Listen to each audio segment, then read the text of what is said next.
6 فواتير شهرية خاصة بالبيت الأبيض.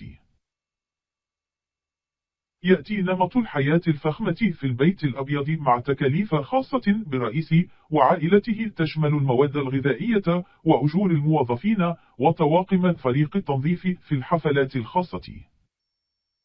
7 البيت الأبيض مسكون. يزعم البعض أن روح الرئيس الراحل إبراهام لينكولن ما زالت موجودة في البيت الأبيض، والحادثة الأكثر شهرة حول العالم كانت عندما رفض رئيس الوزراء البريطاني وينستون تشرشل الإقامة في غرفة لينكولن بعدما رأى شبح روحه بعينيه. 8 سوق خاص في البيت الأبيض. يوجد في الطابق السفلي من البيت الأبيض سوق تحوي أماكن للعب البولينغ ومحلا لبيع الزهور وعيادة طبيب الأسنان وحتى محل نجارة. 9 البيت الأبيض عبارة عن متحف تاريخي.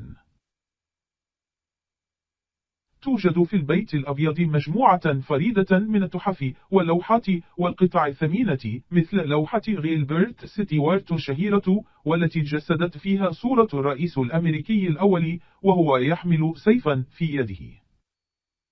10 البيت الأبيض صديق للبيئة. احتضن البيت الأبيض مصادر بديلة للطاقة حيث أمر الرئيس جيمي كارتر في عام 1979 بوضع 32 من الألواح الشمسية على سقف البيت، ثم أعيد تركيبها بأمر من الرئيس باراك أوباما في عام 2013. 11 البيت الأبيض يستضيف زوار بشكل دائم. يزور البيت الأبيض حوالي 100,000 شخص شهريا من أجل القيام بجولة في أرجائه، كما يتلقى بانتظام الآلاف من الرسائل والاتصالات والرسائل الإلكترونية. 12 يحوي البيت الأبيض على رمز الخصوصية. عندما يشعر الرئيس بحاجة لقضاء بعض الوقت الخاص مع العائلة وسيدة الأولى يكتفي بالقول لخدمه ستتم مناقشة القضية البوسنية أو مراجعة الوضع في البوسنة. 13 جناح غربي مؤقت في البيت الأبيض.